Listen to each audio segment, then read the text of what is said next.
Yo les potes, j'espère que vous allez bien. On se retrouve aujourd'hui pour une nouvelle vidéo. Une vidéo un peu nouveau concept que j'avais envie de lancer. Donc c'est vrai que le mercato estival arrive à très grands pas et je voulais vraiment qu'on soit assez concret dans les rumeurs transferts, qu'on s'intéresse à une seule équipe, qu'on parle des possibles arrivées et des possibles départs. Donc ça, il s'agit du premier épisode. J'ai commencé avec le Paris Saint-Germain, une équipe française où il y a quand même pas mal de possibles arrivées, également pas mal de possibles départs après le match assez raté contre le Barça en huitième de finale retour. Donc j'avais envie de vous en parler. Donc si vous aimez le concept, n'hésitez pas à lâcher un pouce bleu et je vous ferai un deuxième épisode où je lancerai peut-être une série avec d'autres équipes. On peut parler de Marseille ou de Monaco en France. Bon, c'est à vous de me dire dans les commentaires. Je vais arrêter de parler plus et on va commencer avec le sujet de la vidéo. C'est parti. L'espoir fait vivre.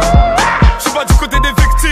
Donc alors concernant les possibles arrivées du côté du Paris Saint-Germain, c'est vrai que niveau gardien, après le match assez raté de Kevin Trapp, les mauvaises performances également de Alphonse Areola, qui est pas vraiment l'assurance tout risque que le Paris Saint-Germain cherche au poste de gardien de but. Il y a pas mal de gardiens qui ont été sondés, notamment Samir Handanovic, le gardien qui joue actuellement en Serie A avec l'Inter Milan. Donc c'est un gardien qui peut être vraiment assez intéressant en Ligue 1 avec le Paris Saint-Germain, histoire de concurrencer un peu Kevin Trapp qui est resté sans gardien qui puisse le mettre en danger. Donc pourquoi pas attirer Samir Handanovic du côté du Parc des Princes, ça pourrait être assez intéressant. De plus, Handanovic a quand même pas mal d'expérience, c'est plus un joueur très jeune, il pourrait diriger la défense qui est pas très vieille et histoire d'amener de meilleurs résultats du côté de la capitale française. On passe maintenant au niveau de la défense. Donc c'est vrai que la défense a été assez mise à mal en huitième de finale, mais également en Ligue 1, il y a quelques matchs, notamment contre Monaco, contre Lyon, c'était pas ouf, où la défense était assez mal. Donc c'est vrai que les dirigeants du Paris Saint-Germain aimeraient attirer Kurt Zouma, le défenseur français de Chelsea. Donc un peu également à l'image de Benjamin Stambouli quand il avait signé à Paris. C'est vrai que le Paris Saint-Germain souhaite avoir quand même un minimum de joueurs français. Donc après, bien sûr, Kurt Zouma ne viendrait pas à Paris seulement parce qu'il est français. C'est également parce qu'il a quand même une belle qualité. Il est jeune, il a pas mal de projections. Je pense que c'est un joueur qui peut être assez complémentaire avec Thiago Silva ou encore Kimpembe, puisque Marquinhos est plutôt sur la porte de sortie. On verra ça dans la suite de la vidéo. Donc Kurt Zouma à Paris, ça pourrait être assez intéressant. C'est un joueur assez puissant. On poursuit au milieu de terrain avec Arturo Vidal. Donc je pense que c'est une des rumeurs qui peut être la plus intéressante pour le Paris Saint-Germain. Donc Arturo Vidal, le joueur chilien du Bayern Munich, qui pourrait vraiment apporter une grinta au milieu de terrain, également apporter une vision du jeu plus importante, plus intéressante, aux côtés de joueurs comme Rabiot ou comme Matuidi. Donc c'est vrai que Vidal est un joueur qui a également pas mal d'expérience. Je pense que c'est ce qui manquait au Paris Saint-Germain dans les gros matchs, c'est l'expérience. Beaucoup trop de jeunes joueurs qui ne savaient pas forcément où donner de la tête. Donc des joueurs comme Arturo Vidal, Samir Handanovic, c'est des joueurs qui peuvent vraiment faire extrêmement de bien au Paris Saint-Germain. Donc Arturo Vidal dans le milieu de terrain qui est quand même une partie importante, puisque Unai Emery, on sait que c'est un entraîneur qui aime énormément la possession de balle, c'est un entraîneur espagnol qui aimerait que son milieu soit un peu plus puissant et vraiment l'arrivée d'Arturo Vidal donnerait ce plus à l'équipe. Maintenant au niveau des postes offensifs, on parle pas mal d'Alexis Sanchez. On sait que du côté d'Arsenal, il est vraiment plus trop à l'aise. Il voit qu'avec Arsenal, il y a très peu de possibilités de remporter de gros titres. Du coup, il aimerait bien partir cet été dans un grand club et pourquoi pas le Paris Saint-Germain. Ils ont sondé le Chilien pour pouvoir intégrer le projet du Paris Saint-Germain. On sait qu'Alexis Sanchez n'est pas contre un départ du côté de la capitale française. Il y a également d'autres grands clubs qui sont sur le coup. Cependant, Alexis Sanchez du côté du Paris Saint-Germain serait assez intéressant puisqu'on sait que des joueurs comme Di Maria, Ben Arfa ou encore Lucas ne sont pas tout à fait intégrés dans le jeu. Ils sont pas vraiment à l'aise. On voit que dans les performances qu'ils font, ils sont pas totalement à 100%. Donc une arrivée d'Alexis Sanchez qui est un joueur qui a également pas mal de vécu. Il a notamment fait de belles performances au FC Barcelone en Espagne, également à Arsenal en Première Ligue. Donc je pense que une arrivée d'un joueur comme Alexis Sanchez ferait également pas mal de bien en attaque pour le Paris Saint-Germain. Puis au poste de numéro 9, on a Moussa Dembélé, le joueur français assez jeune du Celtic Glasgow. Donc il pourrait venir former un duo d'attaquants avec Edinson Cavani assez intéressant puisque Dembélé, je pense qu'il partira cet été dans un très grand club. Il va quitter le Celtic Glasgow et pourquoi pas signer en France du côté du Paris Saint-Germain. C'est vrai que c'est un club qui l'intéresse énormément. Venir en France pour lui serait assez incroyable. Après une belle expérience avec le Celtic Glasgow, je pense qu'il pourrait faire un duo assez complémentaire avec Edinson Cavani en pointe de l'attaque.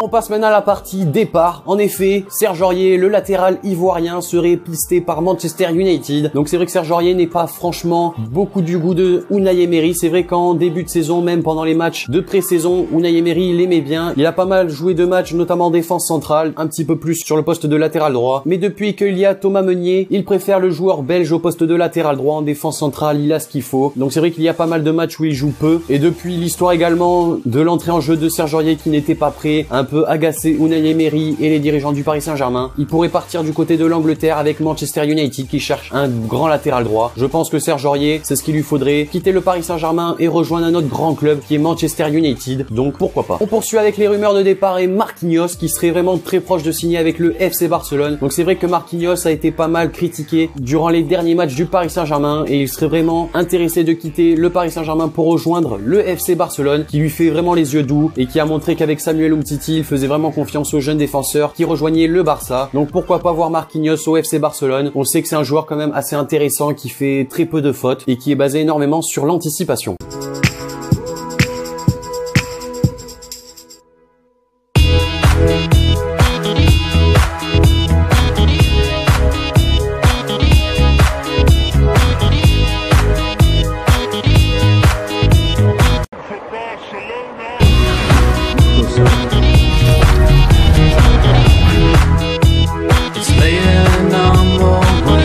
Un autre possible départ, il s'agirait de Marco Verratti, également du côté du FC Barcelone. Donc le Barça chercherait un remplaçant à Andrés Iniesta. C'est vrai qu'il y a une possibilité de voir soit Philippe Coutinho, le joueur brésilien de Liverpool, soit Marco Verratti du côté du Barça pour remplacer le vétéran, la légende espagnole du Barça, Andrés Iniesta. Marco Verratti aimerait énormément le projet du Barça qui consisterait du coup à le placer titulaire avec des joueurs comme Busquets, Rakitic ou encore Arda Turan. Donc pourquoi pas voir Marco Verratti du côté du Barça. On sait qu'il a clamé à plusieurs reprises que son passage du côté du Paris Saint-Germain pouvait être terminé. On poursuit avec un joueur qui je pense est un talent gâché. Il s'agit de Hatem Ben Arfa qui malheureusement après sa belle saison avec l'OGC Nice et Claude Puel, il n'a pas pu montrer ce qu'il valait du côté du Paris Saint-Germain puisque l'arrivée de Unai Emery l'a placé directement sur le banc des remplaçants. C'est malheureusement un joueur qui n'a pas su s'exprimer au plus haut niveau. Donc pourquoi pas le voir du côté du FC Séville. C'est un joueur qui a franchement les qualités pour jouer en Espagne. L'Espagne c'est vraiment un championnat assez intéressant. C'est un des championnats que je suis le plus d'ailleurs et c'est vraiment un championnat qui lui correspondrait énormément. C'est vraiment pour les joueurs assez techniques comme Ben Arfa et également le FC Séville qui est un club où il y a énormément de touchés de balle. On a vu Wissam Ben Yedder s'imposer quasiment du côté du FC Séville ou encore des joueurs comme Steven Nzonzi qui malgré sa taille a vraiment une qualité incroyable. Donc je pense que ce serait la meilleure chose pour Ben Arfa de quitter le Paris Saint-Germain pour rejoindre un autre club et pourquoi pas le FC Séville. Et on va terminer cette vidéo avec Angel Di Maria, le joueur argentin du Paris Saint-Germain. Donc lui, il serait vraiment pressenti sur le départ. Il avait coûté assez cher au Paris Saint-Germain. Il n'avait pas forcément fait les performances attendues. Donc c'est vrai que les dirigeants qataris sont un peu en train de s'impatienter au sujet de Angel Di Maria. Donc on parle notamment de l'Inter Milan qui serait une cible potentielle pour l'arrivée de Angel Di Maria. Donc pourquoi pas le voir en Italie. Cependant, je pense pas que ce soit un club qui l'attire énormément. Et une autre proposition viendrait de Chine. Donc c'est vrai que la Chine qui a attiré pas mal de grands joueurs, des Jackson Martinez, des Hull ou encore des Carlos Tevez assez récemment, viendrait chercher Di Maria avec les billets plein les poches. Je pense que Di Maria pourrait facilement accepter une offre intéressante chinoise. Donc voilà pour la rumeur Angel Di Maria. Je pense pas qu'il fera long feu du côté du Paris Saint-Germain.